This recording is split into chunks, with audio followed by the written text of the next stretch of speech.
Buddhang saranang gacchami, Dhammang saranang gacchami, Sanghang saranang gacchami, Dutiyampi Buddhang saranang gacchami, Dutiyampi Dhammang saranang gacchami, Dutiyampi Sanghang saranang gacchami, Tatiyampi Buddhang saranang gacchami, Tatiyampi Dhammang saranang gacchami, Tatiyampi Sanghang saranang gacchami. Welcome everyone to this Wednesday evening Dhamma discussion and meditation practice. So this week we're going to be reviewing again the Seven Factors of Enlightenment that we have been looking at actually in the last 2 weeks. But you know, the Seven Factors of Enlightenment basically comprise all the elements and factors of meditation practice, and especially the mindfulness practice and the 4 foundations of mindfulness and the vipassana meditation. And that's why it's so important, and they need to be, you know, understood. How these different factors operate and how to actually meditate on them. Now, I think you all already know what they are, so I'm not going to list them again. But you know, we can practice these when they're called factors of enlightenment. That means they've already been developed to some degree. You don't start off practicing the factors of enlightenment.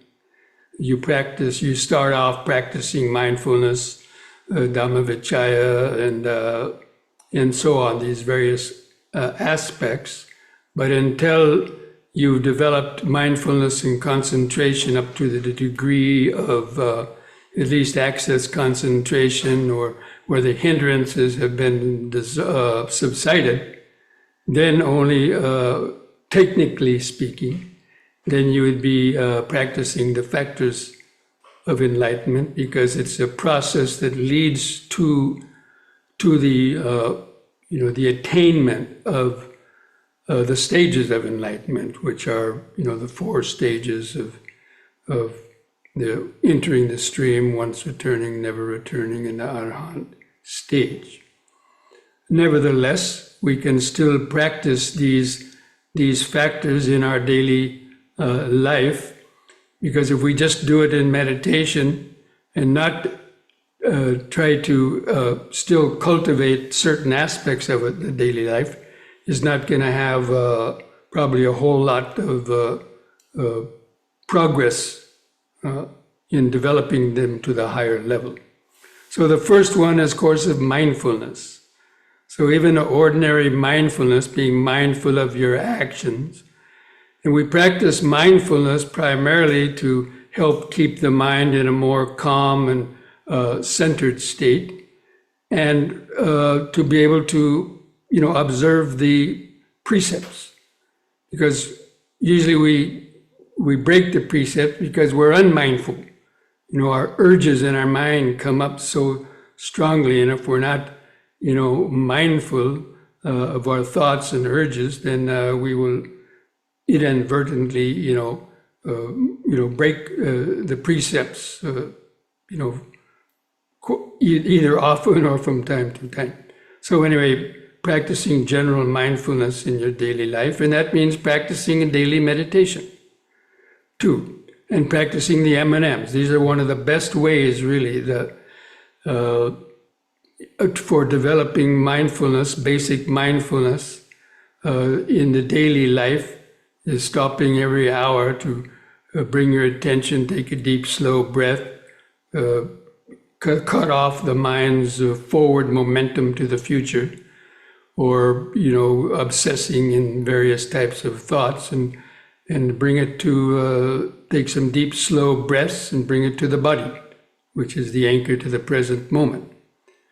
And if you can practice that sort of faithfully every hour doing that, that is really one of the best ways to develop that in your daily life, at least to make it more of a sort of a habit that then will gradually linger. And then, of course, practicing the daily meditation too, in your daily meditation, developing especially the mindfulness of breathing, mindfulness of the body, and basically, using the body to observe your thoughts. So anyway, and then, so basically, to develop mindfulness. And then what's the investigation of Dhamma basically means developing right understanding.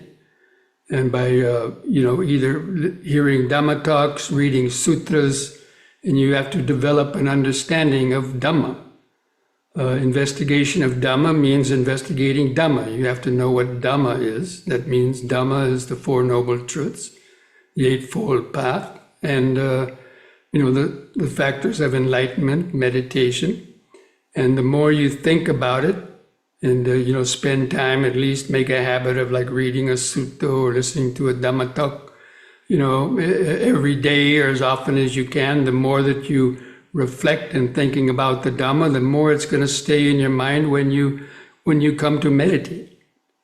The reason why people get lost in their thoughts when they're meditating is because either their daily life is so active and hectic that it's very difficult to just turn them off when you sit down to meditate. And so when you sit down to meditate, you need something to focus on. And if the breathing in the body isn't enough, you can then reflect on some aspect of Dhamma. And basically the five aggregates, understanding the mind and body as the five aggregates and how they're impermanent and without any ultimate controller and so on, understanding the law of karma, the effects of our actions, really cementing these in your mind. So you don't have to really stop and think about, what did the Buddha say about this? No, it comes instantly in your mind. That's how you develop that enlightenment factor of an investigation of the Dhamma, be able to do that in your daily life when things come up. If you start to get angry, instead of just getting angry, say, why is this anger arising? Check it out, investigate it. What's the cause of this anger? You'll see, well, I've been practicing it for all my whole life. Or what's the cause of this greed? Well, I've been practicing it my whole life, or at least for a long period of time. And so, during the day when things happen, that's the time also to reflect and develop this, investigation of Dhamma or Dhammavicaya as the second factor of enlightenment. And then when you're doing that, you get a lot of energy. Now, this is the next ones especially. So mindfulness investigation are things that you can practice in your daily life, at least to a certain extent, especially if you do the M&Ms, and in that minute when you pause and you bring the mind back to the present moment, you can just reflect on the Dhamma or just understand that, the present moment and your ordinary neurotic mind are two different aspects of our consciousness, or whatever you've developed. You have to have some kind of thoughts in your mind to hold it, even in doing the M&M, or just stay with the breathing and try to touch base with the present moment awareness. So those are the things that we try to do in the daily life. But the next ones are really arise in meditation, such as the energy that you get because it's more continuous. So as you practice, let's say you're sitting for 45 minutes or an hour in meditation, and you start with, taking some deep breaths, get centered in the body, maybe count the breaths from 1 to 10 until the mind, a lot of the hindrances get weakened. Or reflect on some Dhamma, spend 10 or 15 minutes doing whatever, Kaya Anusati, Vedanusati, reflect on some, aspect of the Dhamma. But then, as you gain concentration, then you get that energy when the mind, again, it all depends on the 5 hindrances. The 5 hindrances have to be weakened, I would say 90%, really, before you're going to get any deeper type of meditation experience, especially in terms of this developing the factors of enlightenment. So that's why, the 5 hindrances and the 5 hindrances arise because you're doing these things in daily life that feed the hindrances. Whatever you're doing in daily life, whether it's laziness, not getting up in the morning, or other bad habits, that is what feeds and keeps the hindrances strong. And so that's why mindfulness investigation is so important to do in the daily life, and especially to understand what you're doing in daily life is adding and contributing to the arising of the hindrances that are then blocking our ability to gain any deeper levels of concentration. You really have to understand that, because people, they get frustrated because they think they should be able to, it's not that you're controlling the mind. No, the mind, you're not in control of the mind. Mind has its own mechanics, follows the laws of nature. And that is, as long as you have the hindrances and you're doing various actions that feed the hindrances, you're not going to gain concentration. And that's why all the Buddhist teachings are these guidelines on how to basically, the first step is by following the precepts, but you can't follow precepts without mindfulness. You can force yourself, and it's going to maybe be all right, but you're not going to be ultimately successful, especially in the meditation. Anyway, so I wanted to, I already did last week, I did go over the practice of the 7 Factors of Enlightenment. Actually, it's a meditation process. You don't practice them separately. Each one follows the other one in a gradual and natural unfolding. Because without mindfulness, you won't be able to focus on a particular hindrance or thought or feeling to investigate it. So in order to investigate something, you have to hold that idea or object in front of the mind long enough so you can think about it or observe its characteristics of being impermanent or the grip it's having on your mind. And you have to understand the dangers of these hindrances, and especially in terms of blocking your meditation practice. And you have to understand how the hindrances arise and how they can gradually cease. That's the first step of Dhammanupassana in the Satipatthana Sutta, is about the 5 hindrances. Anyway, so in the meditation practice, the mindfulness, the factor of enlightenment is only reached when you start to observe impermanence, and when you start to see how quickly various thoughts, feelings, sensations, and moments of consciousness are, arising and vanishing in a very quick succession, just arising and vanishing moment to moment. And that is what is called the momentary concentration, is the kind of concentration that we use in developing this aspect of the factor of enlightenment. It can notice an object but not hold on to it. You notice it and it releases, and then you notice something else and you just follow the coming and going of various thoughts, feelings, sensations, the six senses, sounds, smells, taste, touch, body sensations, and building up the speed in noticing them, so that you see how quickly if you don't hold on to them, they'll vanish. But normally our mind will hold on to them. We'll start thinking about the sound. But if we're just aware, we make that awareness of just hearing, and then we don't name the object or follow the object, it'll just disappear and we'll notice something else. Or you deliberately notice something else. There's always something coming through our senses.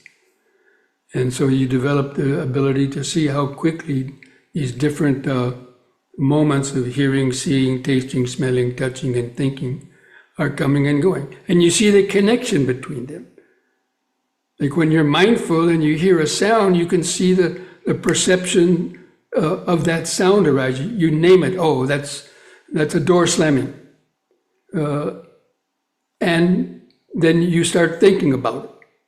And you see how it's just a domino effect. Contact, feeling, perception, and then the volition of thoughts. And you tune into that.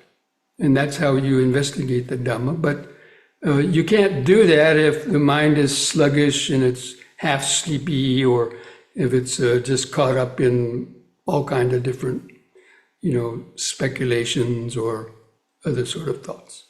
So that for it to be really a factor of enlightenment, it has to reach that quality where you're basically, the perception of impermanence is really when you see that, but not impermanence, just, you knock over a glass and it breaks and you say, oh, anicca, that's a very superficial level of impermanence. But actually, it's the mental process in the moment of sense perception, seeing the impermanence of that, how each moment just arises and vanishes. That is considered to be the enlightenment factor of mindfulness. And because you see the connection between them, you're able to investigate. Because of contact, because of the ear is there, hearing arose. I'm not hearing, hearing just arises. And then thoughts arise. And then other thoughts arise. And then it might cause you to do something. And you see how all that is just a habit. There's no me doing it. It's all just habits deeply ingrained in your brain and nervous system. That's how you come to the understanding of no self.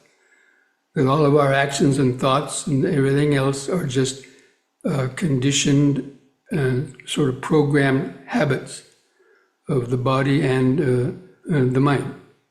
And you investigate, and then you get a clear understanding of that. But you can only do that when you see this process in that detailed way. Otherwise, it's just an intellectual kind of speculation. But actually seeing it firsthand, seeing how quickly the mind operates, that's like a wow. That's a wow moment. And that's the enlightenment factor of mindfulness. And that gives you a lot of energy and to investigate. You want to see what's happening.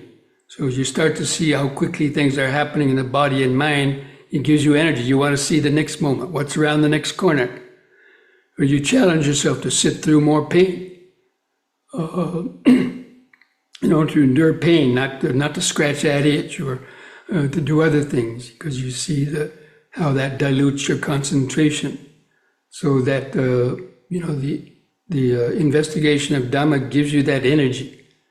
It's like a scientist looking down through a microscope and trying to discover the cause of a disease.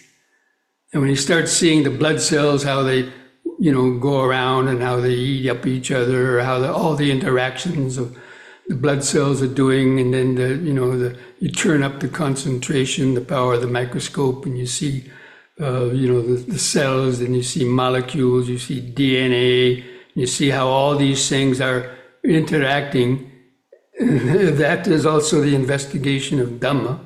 And it gives you energy, just like the scientist. He thinks he's getting close to the disease. He saw something. And so you stay up even hours and hours and not even feel sleepy because he's excited. And that's the joy that comes from the energy in the investigation. But it's tempered by the concentration. It's not an excited energy. It's a calm and tranquil energy because it's coming from that state of concentration and the hindrances having been already suppressed. By that time, the hindrances are totally suppressed because you can't do any of that if there's any hindrances in the mind. And that's why these are called factors of enlightenment, because they keep leading the mind deeper. And so when you see that energy to want to continue to meditate longer and to, sit longer and not to give in to your various urges, that's what, makes you joyful. Because before you'd give in to all these things, you want to scratch this and look at that and move around or give up your meditation early. But now when you gain that kind of, deeper concentration, it gives you a lot of joy. You see that you're actually doing something. You're actually making some progress. So that gives you a lot of joy. But again, it's all tempered by the continued concentration of that state of awareness. And so that joy causes the bodily and mental tranquilities. By that time, you're if you haven't already been in the first jhana, now you're probably very much in the first jhana already at that point, when you gain that tranquility. And then the next stage is the concentration, which means the first jhana. So up to that point, at least you've been in momentary concentration or access concentration. But when you get up to this point where these faculties of joy and energy and joy and tranquility, the body and mind has become very tranquil, then that's when you reach the concentration, which means at least the first jhana. But you're still aware. A lot of people think jhana is some abstract state where you can't think or you can't do anything. That's there could be states of concentration like that, but it's not the concentration that the Buddha is describing in this, the practice of the four foundations of mindfulness. It's called the vipassana jhana, actually. At this point, you're reaching the stage of what's called vipassana jhana. You've attained the concentration, the jhana, through the practice of the mindfulness and investigation and having overcome the 5 hindrances. And if you can maintain that concentration, that state long enough, and continue this developing of the factors of enlightenment, then you attain the equanimity. So the hallmark of equanimity arises with the 3rd and the 4th jhana. So, you have to kind of have studied the sutras a little bit to understand, the jhanic factors and things like that. But really, equanimity, to be a factor of enlightenment, it's the equanimity that comes with at least the 3rd or the 4th jhana. Because you're no longer reacting to any of the 5 aggregates of the sense stimulations coming through your mind. But there's still a deep centered awareness in which the sense of self also has nearly faded away and is very, very kind of tenuous. And the mind has developed a very powerful present moment awareness. And if you can maintain that long enough, and there's no exact time because for each person that's going to be different. At any point after that, the mind could open up and to experience that total transcendence of subject-object consciousness. and to experience that, the pure present moment awareness, or the state beyond, the birth and death. The conditioned mind gets suspended, and you experience this sort of transcendent state. And that is, the entering the stream, and that is the first stage of enlightenment. So you can see that the 7 factors of enlightenment, once they're, you can do it in one meditation sitting. I mean, once you've developed it and through your other levels of meditation, but that is what you need to understand the process, and that's how you make progress. The whole practice of the Dhamma, especially from the Theravada standpoint, is developing, these the 4 foundations of mindfulness, and which includes these 7 factors of enlightenment and the realization of the 4 noble truths. So in that experience of entering the stream, the 4 noble truths crystallize. You in just one brief second, in that experience of transcendence of the ego, you understand what is suffering, the cause of suffering, and in that brief moment, the end of suffering. And because you've been practicing over a long period of time, you've understood the way you got to that point, or the path. But anyway, so it's the understanding of the 4 noble truths, which is the hallmark of the right understanding. So anyway, I wanted to go over that again, because a lot of people get stuck in their meditations. They get stuck. They start feeling some effects of concentration, and the body feels light. Maybe they're seeing some little lights in their mind, or a nimitta arises in their mind, and their mind is full of light, or they're feeling these all these blissful sensations in the body, and they just want to hang out and groove with that. But that's a trap. And that's the point where you have to double down and not get complacent with these lower states of meditation, and to start tuning into the flow of impermanence, developing the vipassana awareness, to develop these factors of enlightenment that take the mind, further. So anyway, that's what I just wanted to review that, and I know you've heard it before because I've given quite a lot of talks on this subject, but I keep repeating it just because people tend to get, forget, or they get complacent, and then they wonder why they're not making progress, in the practice. So now I'd like to open it up and see if there's any questions that you might have. Let's see if there's some things in the chat box. Can you please explain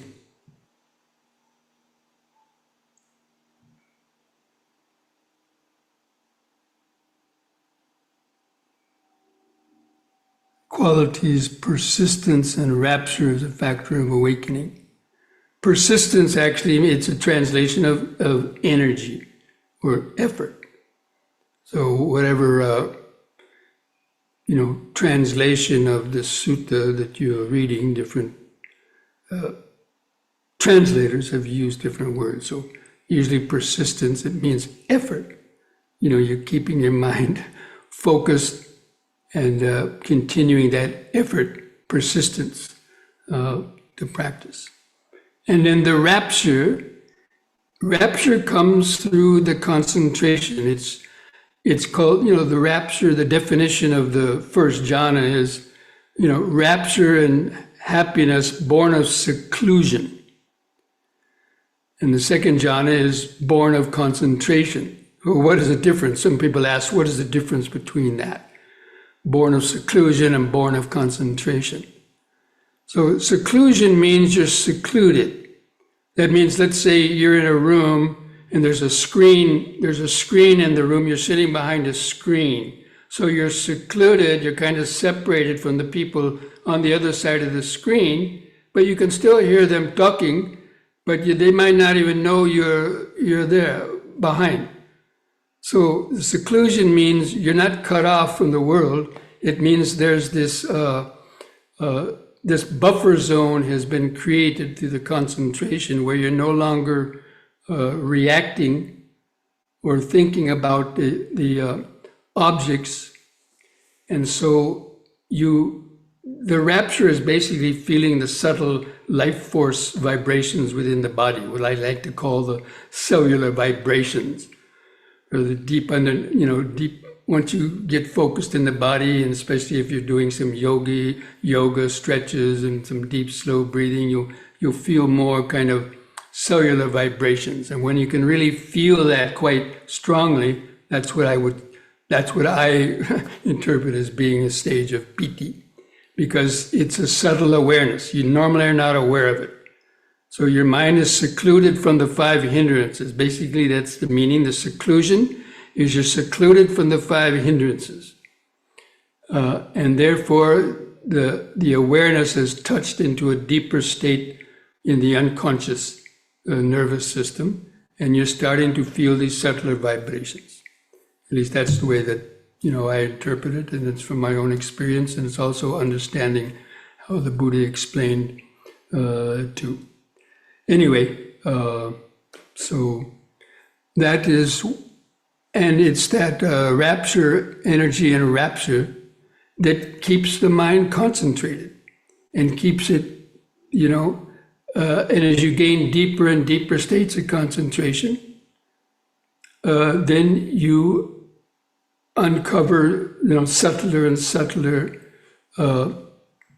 insights. And especially the sense of self and I starts to fade away. That's the deepest kind of insight. When you feel that sense of I and me that's there, kind of fade away like an ice cube melting in a bowl of water. And that's what leads. And if you maintain that long enough, and that concentration goes to the level of third or fourth jhana, when you get the equanimity, then that is when you could then gain, when the mind totally opens up. Even if it's just for a brief moment. A lot of times that experience of entering the stream will last just a second. But it's like a flash of lightning, and it really does something to the mind, and you never forget it.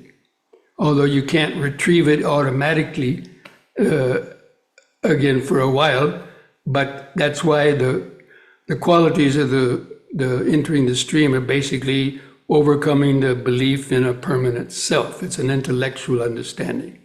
You no longer, believe that there's a separate me that's going to be yours forever and so on. And any doubts about it are overcome. Thinking that any kind of rites and rituals are going to cause you to get that experience because you saw how it comes through your own practice.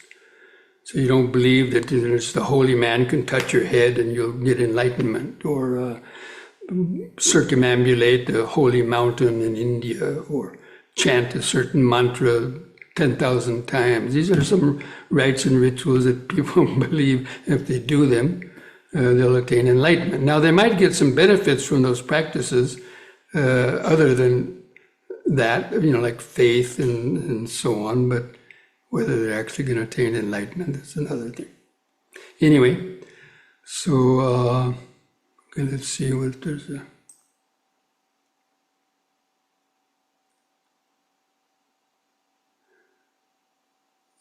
So in that sutta, the restless mind is easy to still with those mental qualities of calmness. So if the mind is really excited and thinking about things and restless, and worrying, restlessness, it usually goes along with worry, agitation. Then if you start, trying to think too much more, you're not going to calm the mind. You've got to calm the mind. So the restless mind is not the time when you want to develop mindfulness and the investigation, but to develop the calm or concentration, to come back to your breathing and just try to stay focused on, one thing like your breathing, and to sort of calm the restless mind.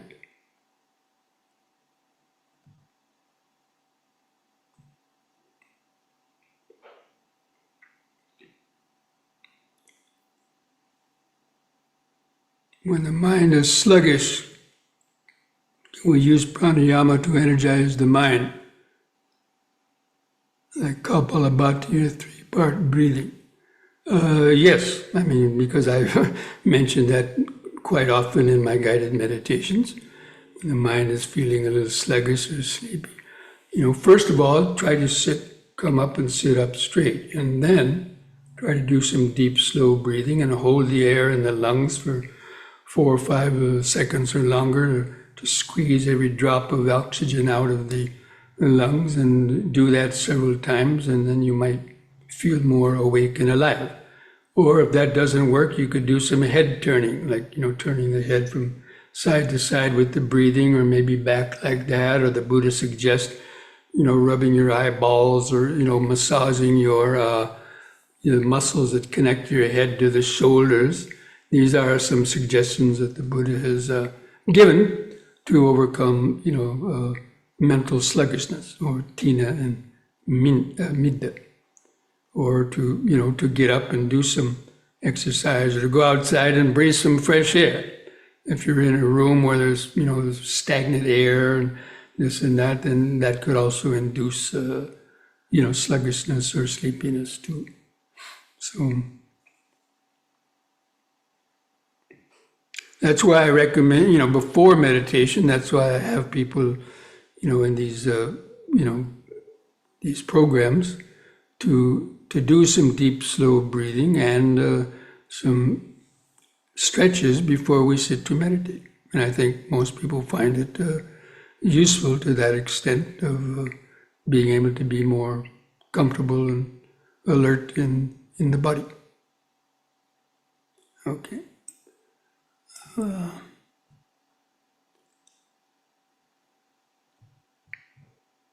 To reach the Sotapanna stage, there's one first need to achieve the third or fourth jhana. Now there's differences of opinion on that, and it would also depend on the person, I guess. But just to reach the Sotapanna state, you may not need the third or fourth jhana, but to,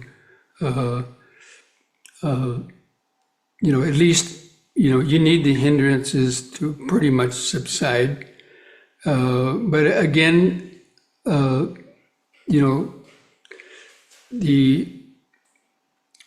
reaching the stage of Sotapanna you may or may not need to be in that state of jhana, but you need to have a penetrating insight, which normally comes when you're in a state of jhana. So anyway, there's lots of different ways that people have attained awakening that we can read about in the sutras. Even listening, many people attain Sotapanna just listening to lectures of the Buddha, but they're very concentrated because they were sitting and listening to the lecture of the Buddha, because everyone was, still and so on. Then their minds, and because of the Buddha's powerful aura and the way that he taught the Dhamma was so captivating that, people's minds were concentrated. And because of that concentration, they could be in a state of first jhana, even with that concentration, even if they weren't practicing anapanasati or anything else.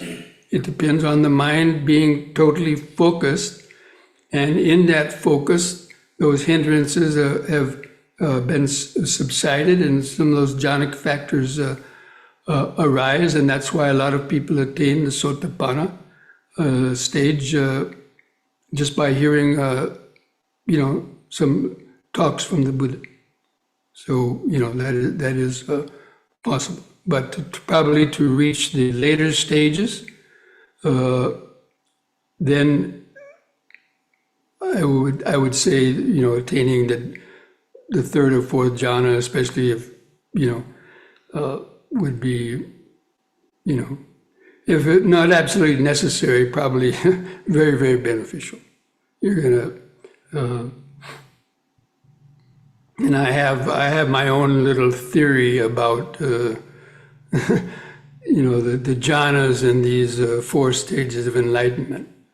So when practicing these, if you only were able to, weaken the hindrances, maybe with the access concentration or just the first jhana, you could would be enough to attain the Sotapanna.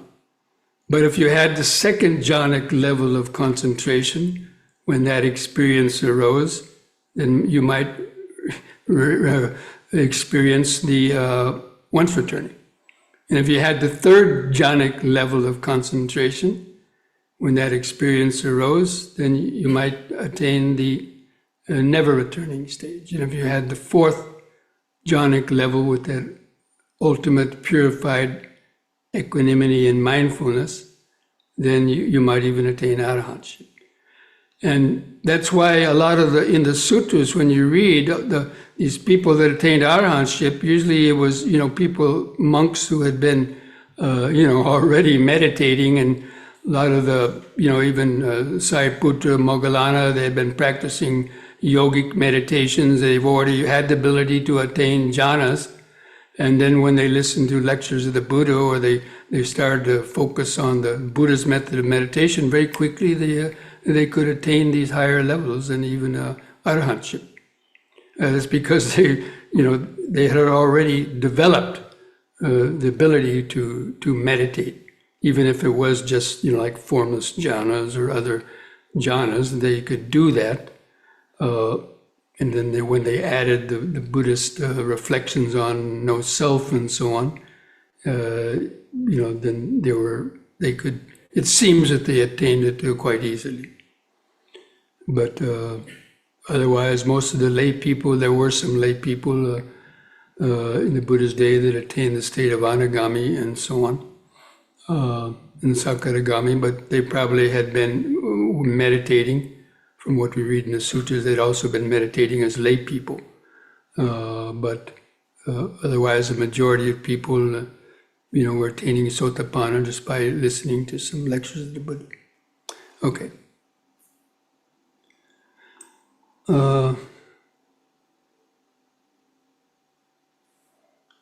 Can one greatly weaken the 5 hindrances just by doing breath meditation? Well, if you do anapanasati and you develop the concentration, to be able to follow the breath interruptedly without getting lost in thoughts, without going to sleep, and then being able to see the minute sensations connected with the breathing, and you get really concentrated. Yes, the hindrance is weakened by doing that. The hindrances arise when you're not concentrated. And therefore, those hindrances that are just in the unconscious mind waiting to come up, they easily come up to affect us. But when we're concentrated, that suppresses the hindrances. And breathing meditation is one of the powerful ways to do that. But if you're totally absorbed in thinking about a certain topic, you can gain the first jhana, even select practicing metta meditation or some other reflective meditations in the 4 elements. So that require just a little bit of thinking, not too much.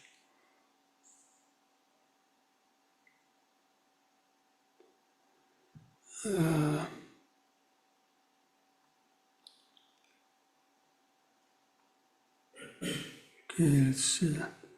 Could the practice of mindfulness and investigation be biased by intellectual concepts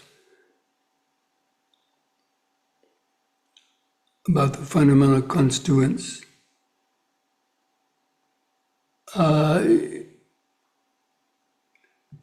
Yes, it is biased, but it's biased because of wisdom. We're following the teachings of the Buddha. That's why we have faith in the Buddha. And the Buddha taught the way to enlightenment. Einstein didn't. Other people didn't. The Buddha did. And, we're followers of the Buddha, at least many of us. And we take faith in the Buddha's teaching. We take faith in the Dhamma. So we follow. If he told us to analyze the five aggregates as impermanent and no self, by doing that, and we see how that the mind can disband and expand out of its ego-centered consciousness, then that's all the proof we need. So yes, that's why we've by following the Eightfold Path, the four foundations of mindfulness, Eightfold Path, Four Noble Truths. These set our mind in the right direction, called the right understanding. That's why right understanding comes first. And we do our investigations based on that. The same way as if you wanted to learn, whatever is scientific investigation, you go to physics lab, chemistry teacher, usually you want to have a teacher that kind of knows what they're talking about. And they're going to tell you how to use the microscope. They're going to tell you what to look for. Otherwise, if you don't, the mind can get easily carried away. So you have a hypothesis. This is what the Buddha wanted to find out, the cause of suffering. And that's what he focused his guidance on, to focus our mind. If we don't focus on and contemplate it, the mind won't get focused enough to cause the required effect. Now you might, realize other things. Somebody might get into a formless jhana and go, wow, okay, I'm enlightened. And, okay, well, formless jhanas are not enlightenment.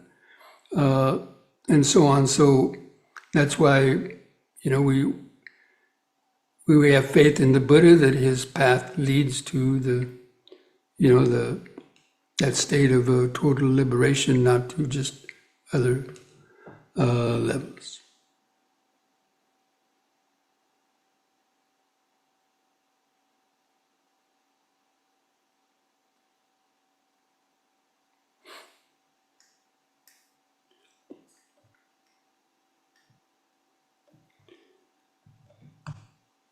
This last comment, awakening is a flash, enlightenment is only the threshold, while the path ends with nibbana.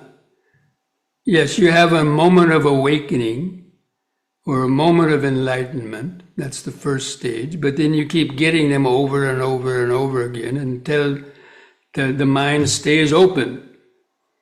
The mind stays open continuously as each of those four stages of enlightenment. With each of those, the awareness and wisdom stays more consistent and more constant until it's permanently established when one attains the full enlightenment stage. So, you have to understand that awakening isn't just one thing, it's a gradual process. And it starts for most people just with a flash bang, so to speak, but then that's what really grabs your attention, and then you go on to develop the rest of the path. Okay, friends, I think we've gone over our allotted time, so let's end our discussion here. Take a few minutes break and then come back to do a little deep breathing and some stretches before sitting down for the meditation. Okay?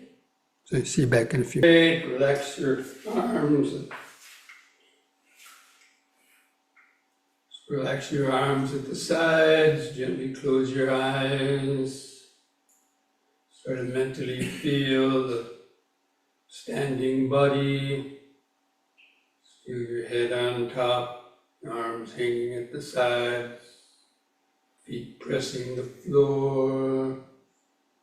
Then begin some deep, slow breathing, with a three-part breathing, drawing the air from the lower lung up through the middle lobes to the upper chest. Hold the air in for 2 or 3 seconds, and slowly breathe out. Feel the last bit of air go out of the lungs on the out breath. Take a few more deep, slow breaths like that, developing this mindfulness. Breathing in, letting go of the past and future.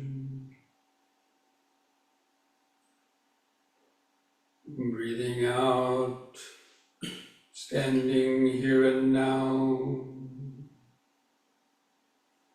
Breathing in, letting go of the past and future. Breathing out, standing here and now. Now we're going to combine this breathing with these movements. So on the next in-breath, raise the arms over the head, interlock the fingers, turn the palms up, straighten your arms, stretch your head back, stretch upwards, feel the sensations, release the fingers, out breath, arms back to the side.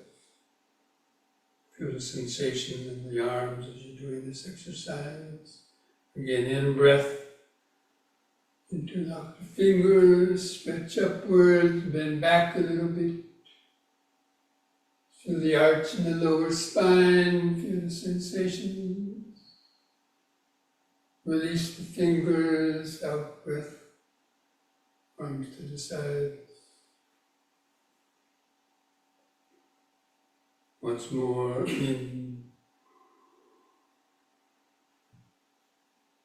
Stretch up. Bend back a little more, hold it a little longer, feel the sensation, release the fingers, out breath.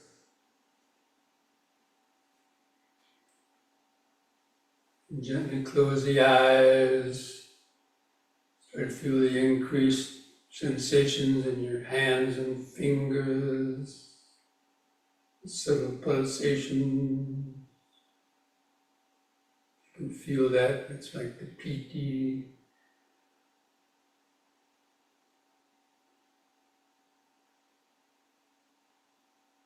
Feel the clothing touching the outer skin, letting your thoughts come and go on the back of the mind. Just remember the present moment of standing.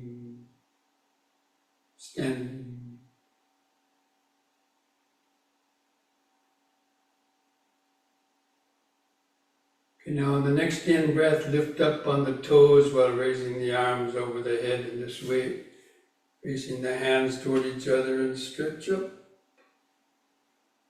Out breath, come back down.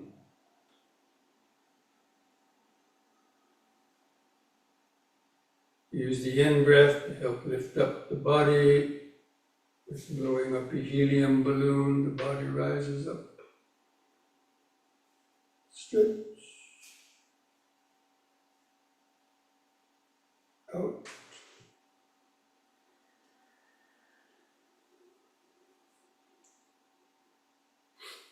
Once more, in. Stretch.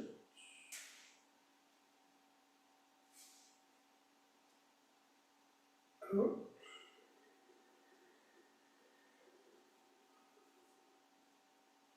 Close the eyes, relax. Keep feeling the body. Feel the clothes touching the outer skin, subtle life force vibrations, pulsations under the skin.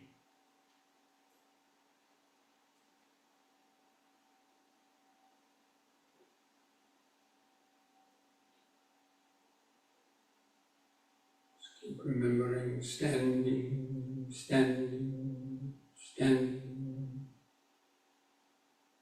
You can remember the present moment of the body.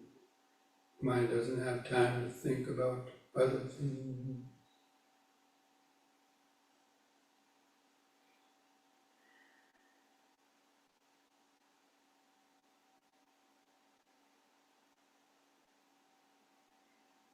Okay, next we'll do the side bending. On the in-breath, raise both arms up. Keep your fingers and arms straight, close to your head. On the out-breath, bend over the right side as far as you comfortably can. Keep the arms parallel to each other. Like railroad track. In-breath, lift up. And the other side, out-breath.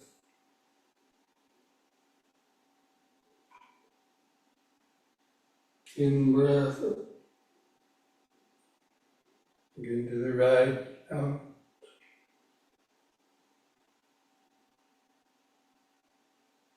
In. Out.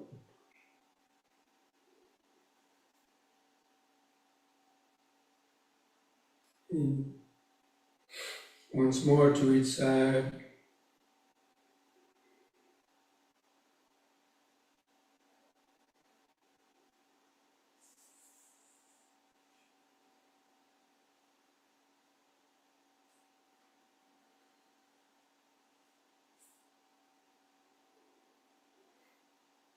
In the out-breath, lower the arms. Feel the sensation, hands and fingers. Or feel the outline of the body in the mind's eye. Sense of the head on top, arms at the sides, clothing touching the skin, feet pressing the floor.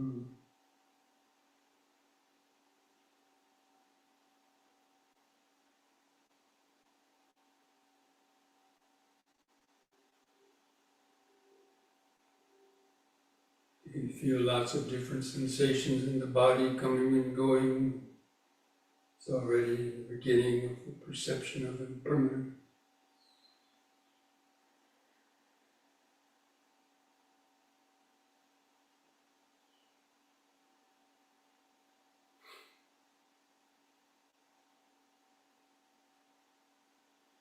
Remember standing, standing.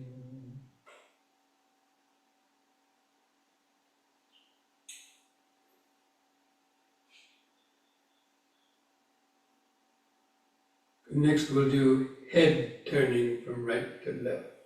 On the in-breath, turn your head to the right as far as you comfortably can. Look over your right shoulder.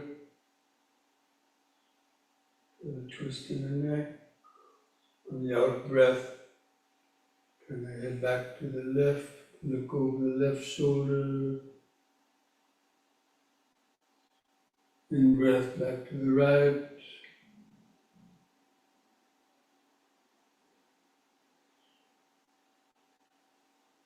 Out-breath left.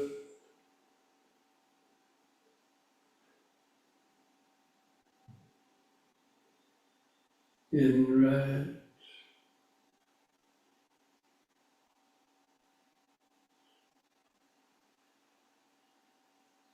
Out left.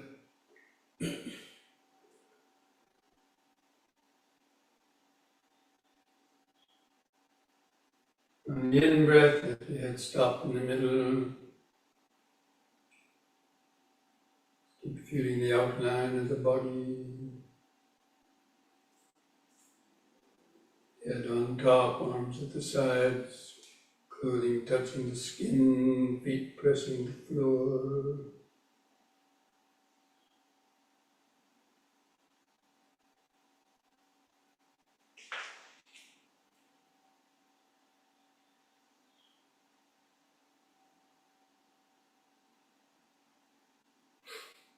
Now one last exercise, the backward and forward bending. Be careful with the bending backwards, especially when you lift up.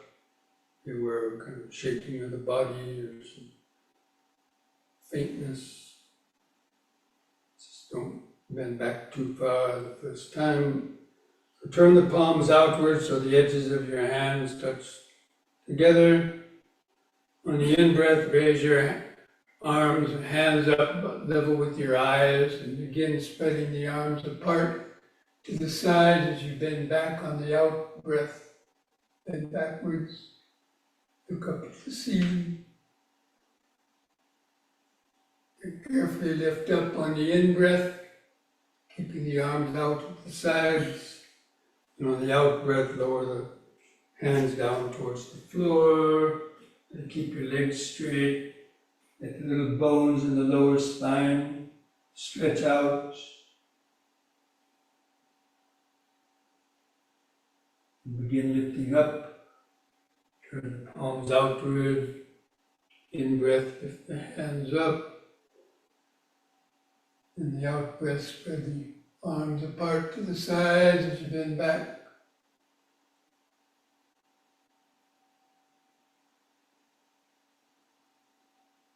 In breath, carefully lift up.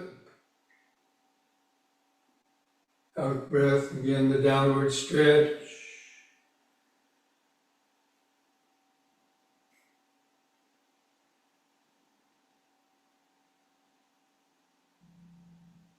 Once more. In breath. The arms up, out breath, out to the sides, and back.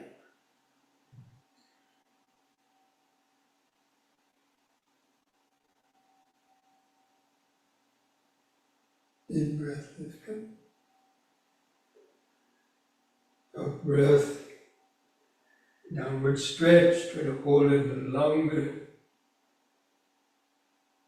The little bones in the lower spine stretch out, when the spine joins the pelvic girdle.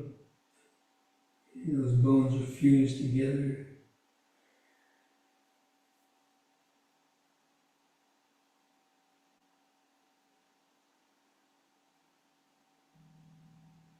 And begin lifting up. The in-breath, bring the hands together at the chest. Out-breath, hands to the sides. Close the eyes, feel the whole body. Start to feel that increased organic aliveness of the whole body.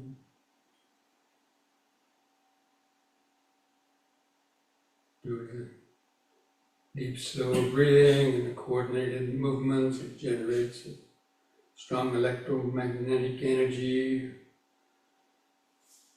throughout the body, charging up the cells.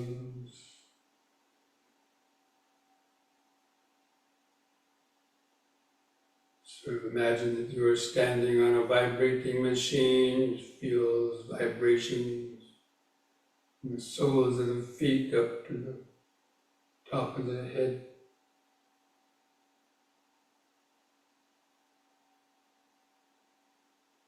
Try to feel the outline of the body.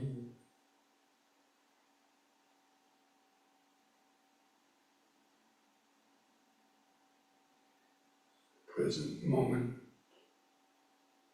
moment, body-centered awareness, the real starting point for developing vipassana awareness, Seven Factors of Enlightenment.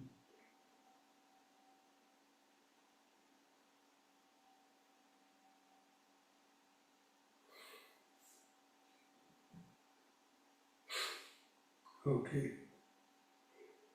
Now let's mindfully come back and get ready for the sitting. Keep your back straight. Close your eyes or feel your head balanced on top of the spinal column.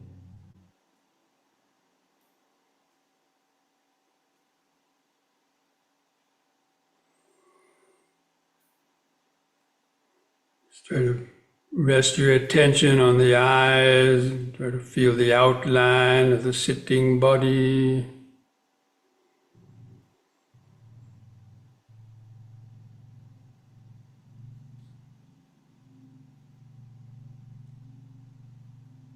Then begin taking some deep, slow breaths again, like we did during the yoga. Just developing this mindfulness of breathing in, letting go of the past and future. Hold the breath 2 or 3 seconds.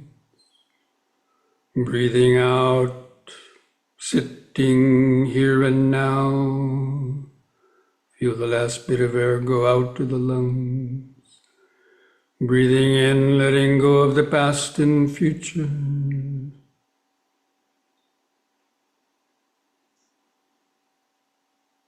Breathing out, sitting here and now.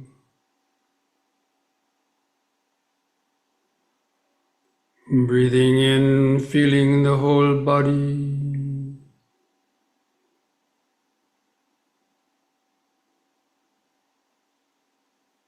Breathing out, feeling the whole body.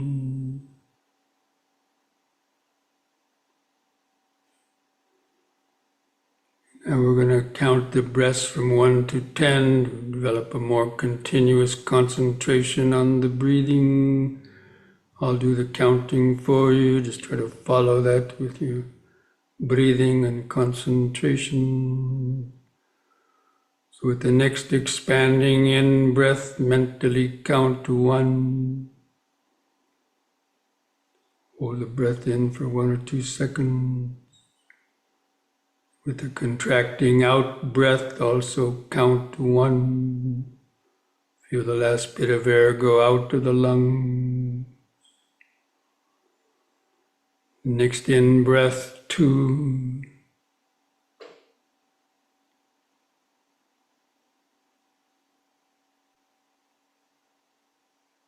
Out breath, 2.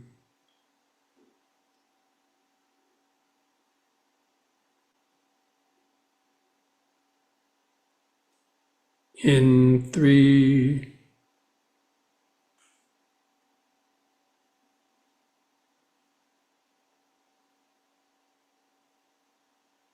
Out 3.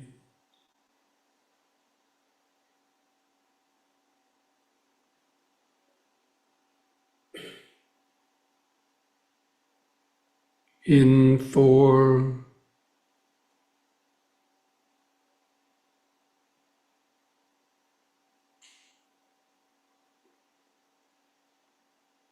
Out 4.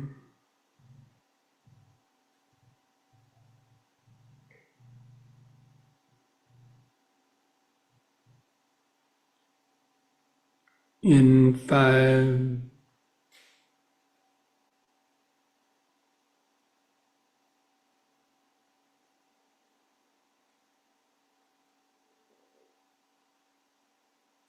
Out 5.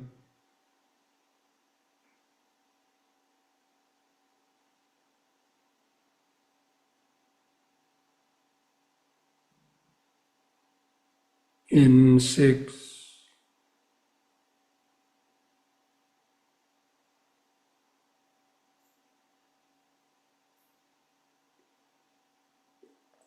Out 6.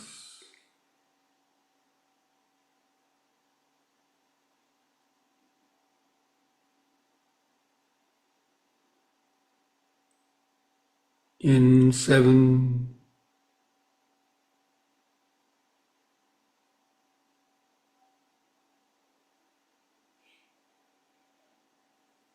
Out 7.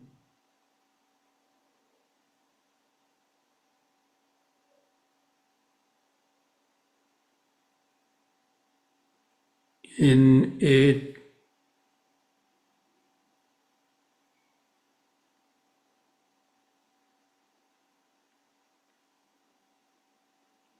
Out 8.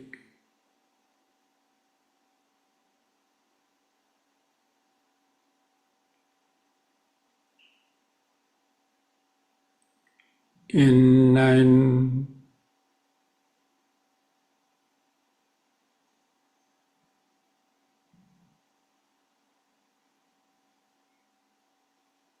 out 9,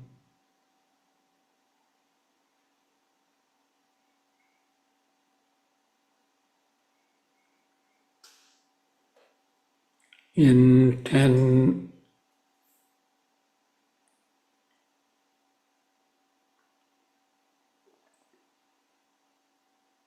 out 10.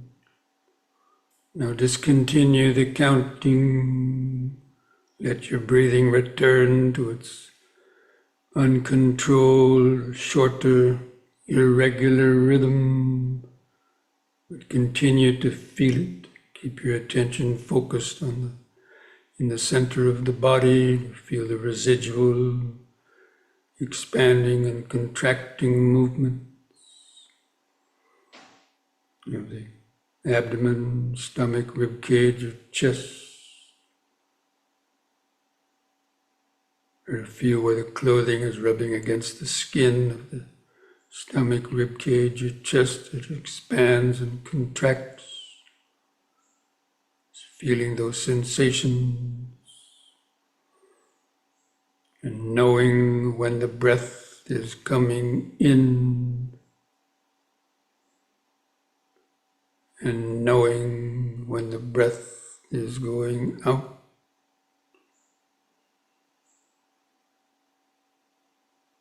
You know it by feeling it.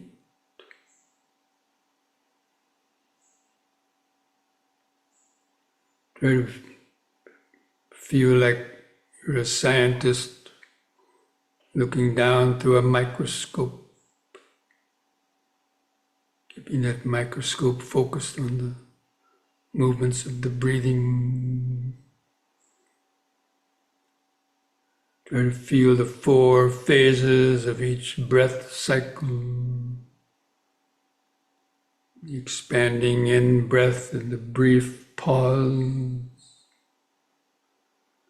The contracting out breath and the brief pause.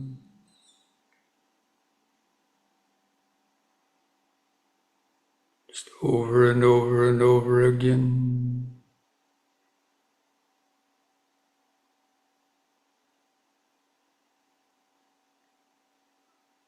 To help stay focused, you can make these mental reminders of in, sitting, out, sitting. In those pauses between the breaths, feel that outline of the sitting body.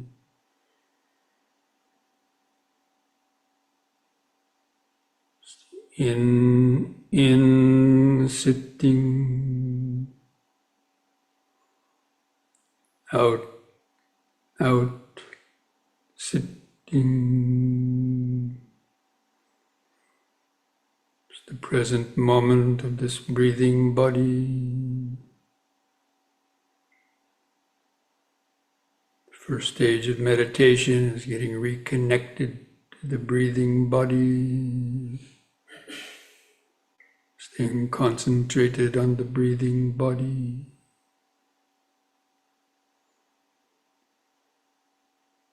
In, sitting, out, sitting.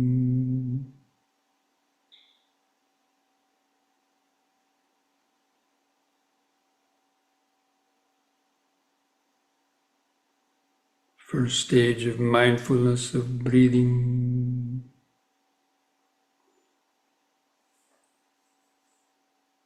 You can investigate that breathing by seeing this body lives off the breath brought into it. You breathe in oxygen, heart pumps it out through the blood to all the cells of the body to charge them up.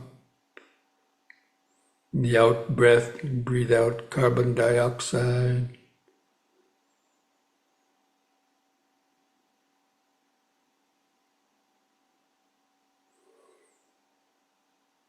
So it keeps this body alive.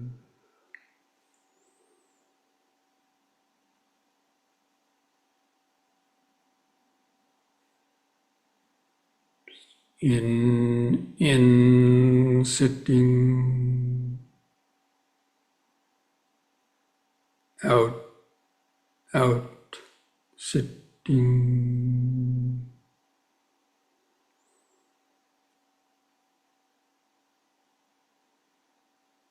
Developing the concentration means not missing any breaths, connecting the breaths, the in-breath and the brief pause, the out-breath and the brief pause.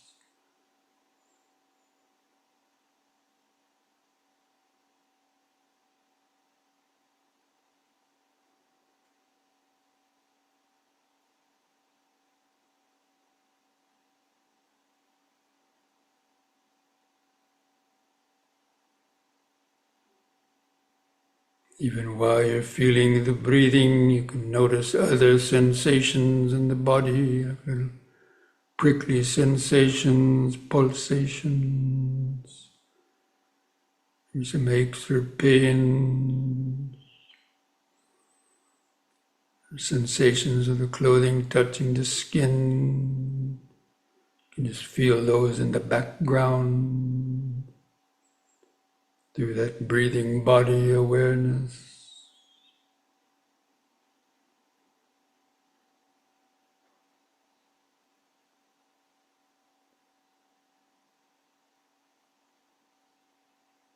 The more of those sensations you can notice, the more deeply concentrated the mind will be in the body, the present moment.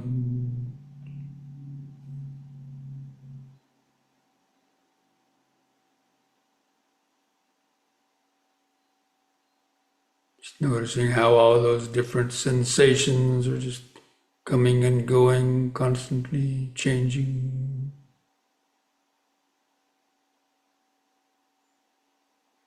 Itchy, prickly sensations, pulsation,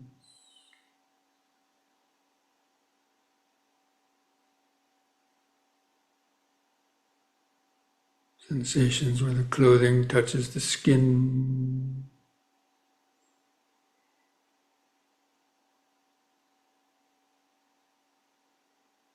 All those are occurring in the present moment.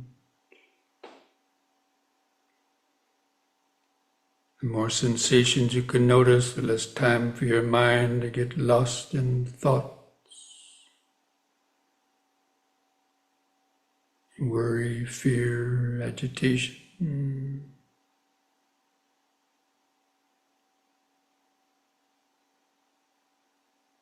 Develop that momentary concentration. Feel the expanding in-breath and the pause, the contracting out-breath and the pause. Concentration moment by moment. Just letting your thoughts come and go in the back of the mind. If thoughts arise, you start to follow thoughts, notice it as just thinking. Let go of the thought. Stay with the breathing body.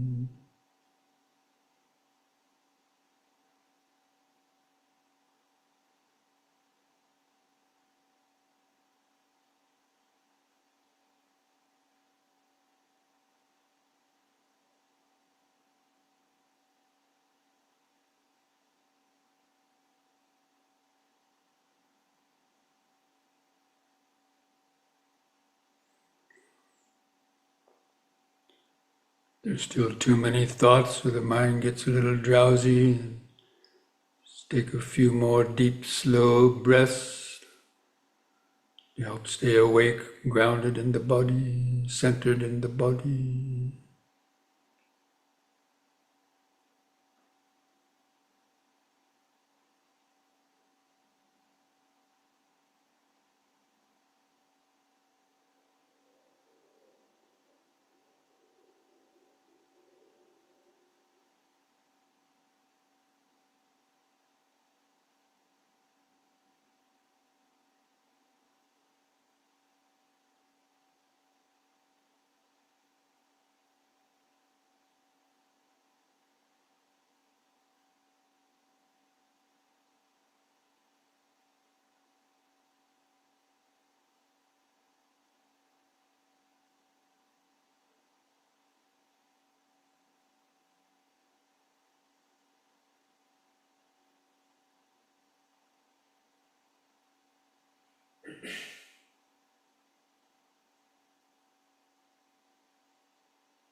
Just keep turning up the power of the mental microscope to notice more and subtler sensations, coming and going, arising and vanishing. Noticing subtler thoughts as they're moving through the back of the mind. Notice any urges to move, or the urge to think.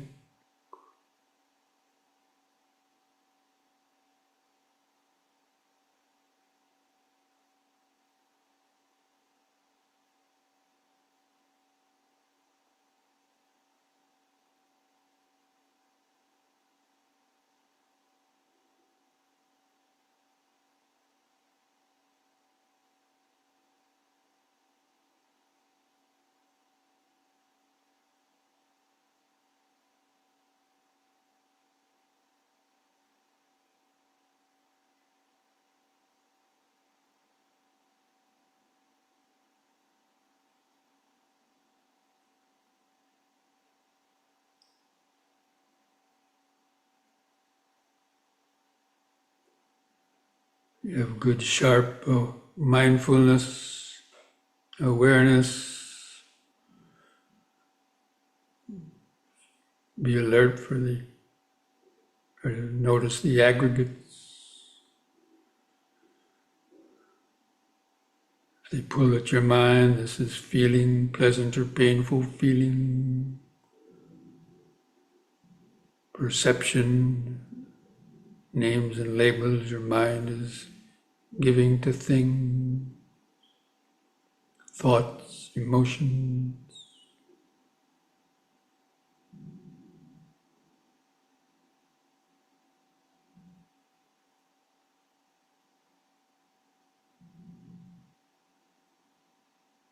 Just try to notice how quickly all those things arise and vanish, change. As long as you stay connected with the breathing. If you lose the breathing or the body, then the mind will get lost in its thoughts.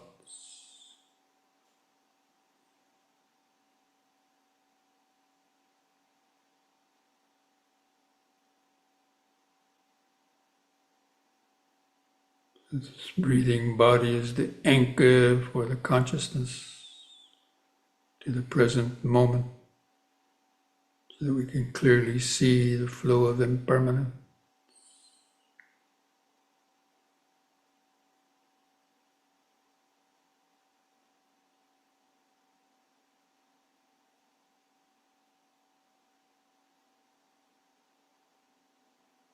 You can notice how quickly all the sensations, thoughts,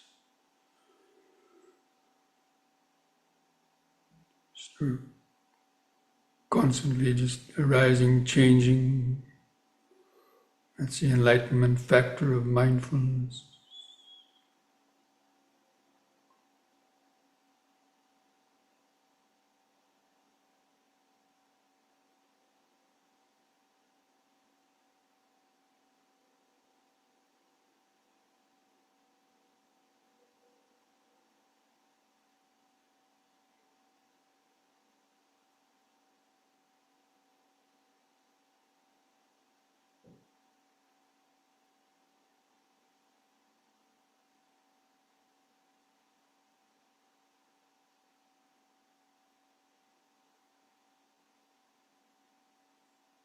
The enlightenment factor of investigation is being able to see the aggregates. This is feeling, that's perception, this is thoughts, this is volition, that's ego consciousness.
Breathing in, sitting.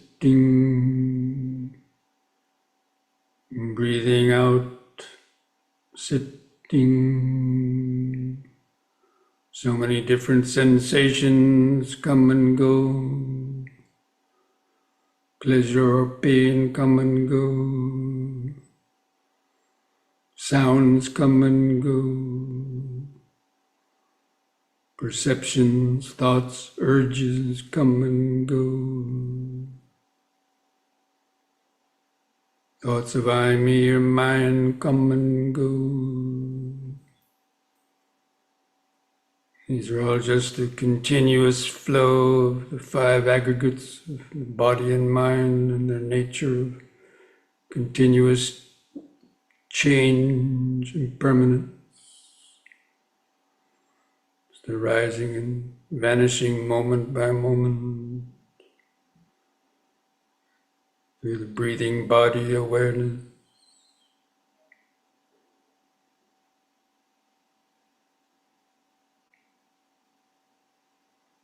This breathing body is the natural connection for consciousness to the present moment.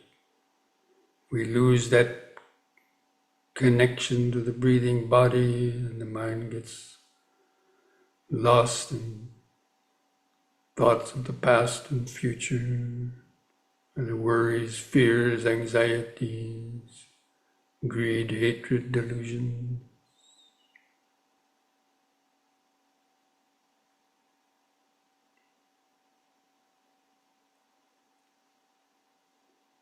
Gaining that continuous connection to the breathing body is really that stage of enlightenment factor of mindfulness.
Anytime the mind gets carried away in thoughts, take a few deep, slow breaths. Bring the mind back into the body, back into the flow of present moment awareness.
What sensations or perceptions arise in the mind based on that sound vibration?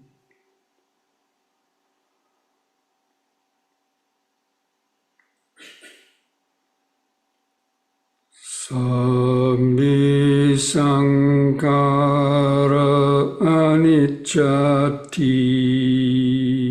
yada panyaya pasati atanibindati dukhi esamango visuddhiya dukkha pada jani dukkha bhaya pada jani bhaya sokha pada jani sokha hontu sabbe pipanino.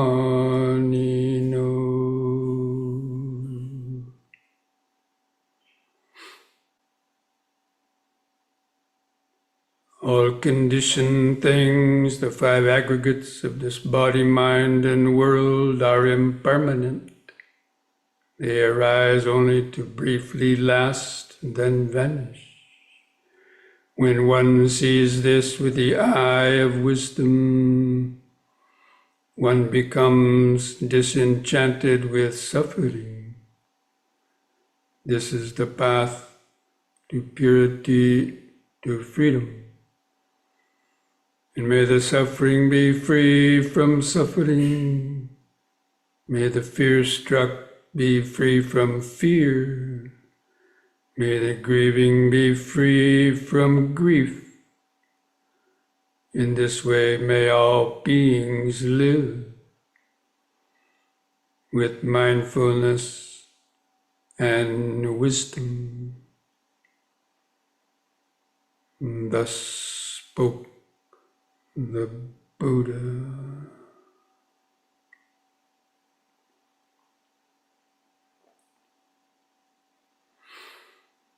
Now I invite you to join in chanting the word sadhu 3 times slowly. We do that chanting on a long out breath to feel those vibrations in the body and mind. So if you like, you can put the hands together at the chest. Just take a deep breath.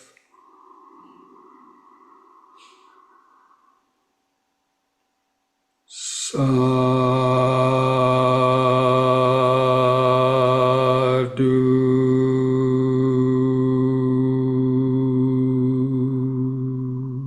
Breathe.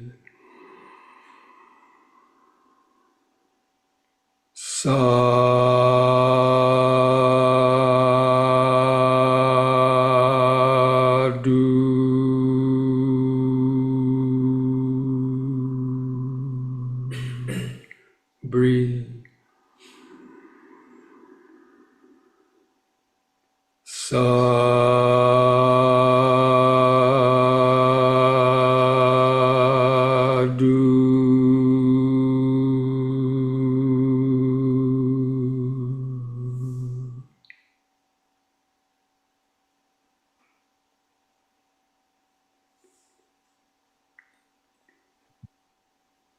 Now mindfully place your hands at the edge of your knees and take one more deep breath. As you breathe in, stretch your head back, pull against your knees, arch the spine backwards, look up at the ceiling,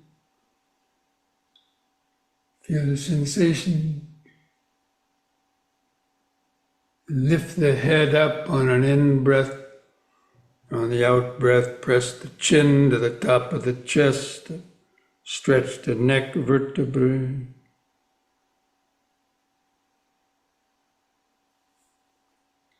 On the in-breath, lift the chin up level, and on the out-breath, relax, put a smile on your face.